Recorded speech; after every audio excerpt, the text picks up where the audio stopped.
네, 안녕하세요. 번호표의 데일리 가상화폐입니다. 가상화폐 시장에서 하루 동안 일어나는 일들이 증시에서 일주일 동안 일어나는 일들보다 많다고 하잖아요. 회사 다니시고 바쁘시니까 제가 주무시는 동안, 일하시는 동안 일어나는 일들 핵심만 짧게 정리해서 전달드릴게요. 점심시간이나 퇴근 시간에 편하게 보셨으면 합니다. 첫 번째로 증시 먼저 얘기하면 어제 나스닥은 모처럼 기술주 랠리가 펼쳐졌습니다. 나스닥 지수는 무려 2.2% 상승하며 투자 심리가 크게 개선됐고 S&P 500 지수도 1.6% 올랐습니다. 이런 위험 자산 선호 분위기 속에 가상화폐 역시 안정적인 흐름을 보였는데요. 장중 한때 미국 증시 개장에 맞춰 1.5%까지 하락했다가 반등하여 10만 6천 달러 부근을 회복했습니다. 거시적으로는 미국 셧다운 해제 기대감, 트럼프의 현금 배당 구상이 심리를 받쳤고, 크립토 쪽에서는 암호화폐 시장 구조 법안 초안 공개와 미 재무부 국세청의 ETP 스테이킹 보상 분배 길이 열린다는 두 가지 정책이 호재로 작용했다고 보시면 됩니다. 더 자세히 말씀드릴게요. 우선 첫 번째로 셧다운 종료 기대감이 시장을 크게 움직였습니다. 연방정부가 사상 최장에 가까운 부분 폐쇄를 이어왔지만 주말 사이 여야가 임시 예산안에 합의했고, 상원이 1월 30일까지 정부 자금 지원 법안을 통과시키면서 이제 하원 표결과 대통령 서명만 남은 상황입니다. 셧다운이 풀리게 되면 그동안 멈췄던 경제지표 발표가 재개되고 불확실성 때문에 대기하던 자금 유입도 기대할 수 있습니다. 또 재무부가 묶어두던 자금을 풀면 1,500에서 2,000억 달러의 규모의 유동성이 시장으로 들어올 수 있다는 관측도 있고요. 과거처럼 위험 자산 랠리를 자극할 수 있는 포인트죠. 크립토 쪽에서 셧다운 때문에 일부 ETF 승인 절차가 지연됐었는데 해제되면 ETF 승인 기대가 큰 알트들의 관심이 쏠릴 수 있습니다. 이번 주 핵심 이벤트는 미국 CPI입니다. 10월 CPI는 11월 13일 미국 동부 시간 8시 30분에 발표 예정이고, 시장은 대체로 안정적인 물가를 예상하고 있습니다. 전망대로 나오면 연준의 추가 금리 완화 여지를 가늠하는 재료가 되고, 예상과 다를 경우 변동성이 커지고 하락세를 보일 수 있습니다. 두 번째 매크로적인 호재는 트럼프가 관세 수입으로 국민 1인당 최소 2,000달러 지급을 추진하겠다고 11월 9일 트루스 소셜에서 밝혔습니다. 고소득자는 제외하고 대부분의 미국인을 대상으로 하겠다는 구상인데, 재무부 장관 스콧 베센트는 현금 대신 세액 공제, 감세 형태가 될 수 있다고 톤을 조금 조정하긴 했어요. 시장은 이 관세 배당이 소비에서 자산시장으로 일부 유입될 수 있는 유동성 신호로 해석했습니다. 하지만 법 제정 변수가 큽니다. 2025 회계연도 관세 수입은 대략 1,950억에서 2,150억 달러 규모로 추정되지만 2,000달러 지급은 대상 범위에 따라 연간 3,000억에서 6,000억 달러가 필요할 수도 있어 재원 격차가 발생합니다. 결국 의회 승인이 필수고 재정 조달 방식도 논쟁거리로 남아있긴 해요. 이와 더불어 암호화폐 시장에 긍정적인 뉴스가 두 개 나왔는데요. 첫 번째로 미 재무부와 IRS가 코인 ETP의 스테이킹 보상 분배에 대한 세금상 안전지대를 공식화했습니다. 예전에는 ETP가 스테이킹에 참여하면 신탁 지위를 이룰 수 있다는 불확실성 때문에 사실상 시도하기 어려웠죠. 하지만 이번 가이드로 정해진 요건만 지키면 신탁 지위를 유지한 채 스테이킹에 참여하고 그 보상을 투자자에게 분배할 수 있다고 못 박았습니다. 쉽게 말해 이더리움이나 솔라나 같은 지분 증명 자산을 담은 ETP가 네트워크에 참여해 얻은 보상을 규정과 비용 범위 안에서 개인 투자자에게 나눠줄 수 있는 정식 경로가 열린 겁니다. 즉 세금 리스크가 해소되면서 수익 분배형 ETP 설계가 현실화되고 상품 매력이 커집니다. 그만큼 기관과 개인의 자금 유입 통로가 넓어지죠. 규칙이 명확해지니 발행사와 시탁기관, 증권사가 설계와 상장 준비를 더 빠르게 진행할 수 있고, 스테이킹 보상이라는 현금 흐름이 붙으면서 장기 보유 요인이 커지고 네트워크 참여율과 탈중앙성에도 긍정적으로 작용합니다. 두 번째 암호화폐에서 긍정적인 뉴스는 미 상업농업위원회가 암호화폐 시장 구조 법안 초안을 공개했습니다. 핵심은 CFTC와 SEC가 어디까지 어떻게 감독할지를 의회가 구역별로 정리하겠다는 큰 그림이 나왔다는 점입니다. 초안은 현물시장에서 CFTC의 역할을 더 분명히 하고 두 기관이 함께 공정을 만드는 공동 룰메이킹 방향을 담고 있습니다. 포트폴리오 마진, 중개, 중간 기관 감독 같은 영역이 포함됩니다. 아직 합의 전 문구가 남아있고 상원 은행위원회 버전과 병합해야 하는 등 절차가 많이 남았지만 이 방향으로 간다면 로드맵이 공식 문서에 찍혔다는 사실 자체가 큽니다. 즉 규칙의 방향성이 보여 규제 불확실성이 줄어들게 되는 것입니다. 이로 인해 발행사, 거래소, 커스터디 기관 투자자 입장에서는 어떤 라이선스와 통제 기준을 맞추면 되는지가 선명해지며 이로 인해 의사결정 속도가 붙습니다. 다음으로 오늘의 알트 섹션의 주인공은 유니스왑인데요. 유니스왑은 이더리움 위에서 돌아가는 표 덱스로 쉽게 말해 코인을 자동으로 바꿔주는 자판기 같은 거래소예요. 주문서 없이 자동화 마켓메이커라는 방식으로 누구나 거래소 내에 있는 유동성 풀에 코인을 넣어두면 다른 사람이 와서 바로 교환할 수 있었습니다. 2020년에 거버넌스 토큰인 유니라는 토큰이 나왔지만 그동안 유니를 들고 있어도 눈에 보이는 수익이 거의 없었고 그로 인해 불만이 많았죠. 거래가 일어날 때마다 붙는 0.3%의 수수료가 전부 유동성 공급자에게만 가고 프로토콜이 가져갈 수 있는 프로토콜 수수료가 계속 꺼져 있었기 때문입니다. 하지만 이번에 분위기가 바뀐 결정적 이유가 어제 발표한 유니피케이션이라는 새 제안 때문입니다. 유니스왑 랩스와 유니스왑 재단이 같이 내놓은 큰 틀의 개편안인데 시장이 바로 반응해서 유니가 오늘 하루만 40%까지 뛰었을 정도로 임팩트가 컸습니다. 이 유니피케이션의 핵심을 아주 쉽게 풀면 이렇습니다. 첫 번째로 수수료를 얻을 수 있는 시스템을 켜서 그 힘으로 유니 토큰을 소각한다 입니다. 유니스왑에서 거래가 많이 일어나면 일어날수록 프로토콜이 가져가는 몫이 생기고 그 돈으로 유니 토큰을 시장에서 없애버리는 구조예요. 쓰면 쓸수록 토큰 수가 줄어드는 쪽으로 방향을 돌린 거죠. 여기에 유니스왑이 운영하는 레이어 2인 유니체인에서 발생하는 수수료도 같이 소각 라인으로 흘려보내겠다는 계획입니다. 둘째, 유니 토큰 1억 개를 한 번에 태운다는 카드입니다. 처음부터 수수료를 켰다면 지금까지 이만큼은 줄었을 거다 라는 가정치에 맞춰서 재무분고에 있던 물량 1억 개를 통째로 소각하겠다는 거예요. 공급을 확 줄여서 희소성을 확실히 보여주겠다는 신호입니다. 셋째, 돈의 흐름과 조직을 프로토콜 중심으로 재정렬합니다.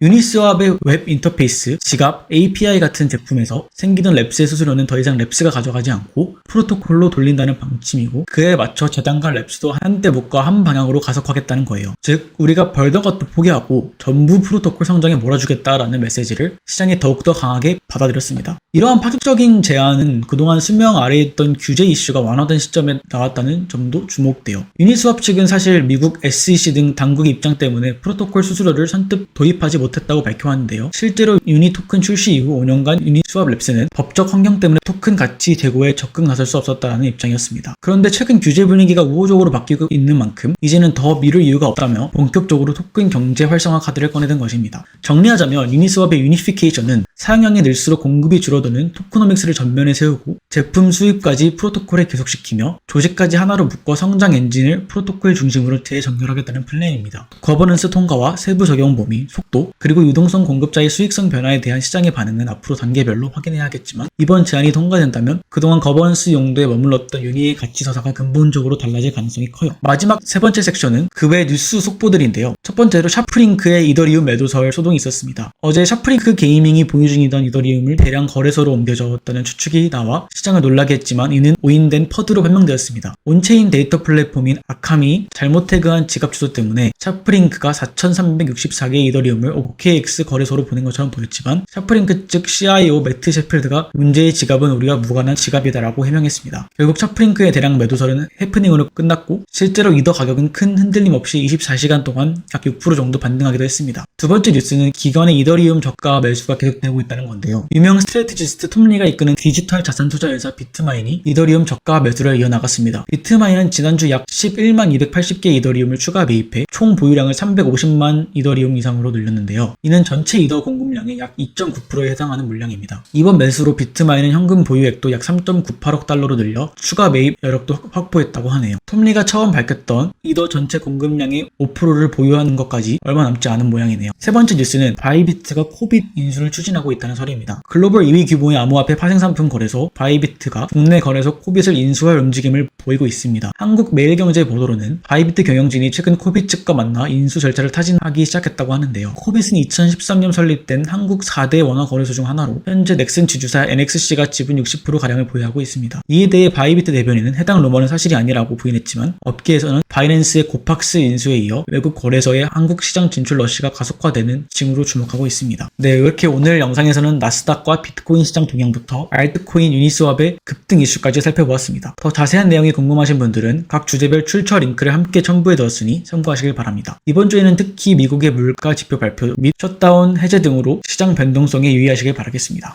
감사합니다.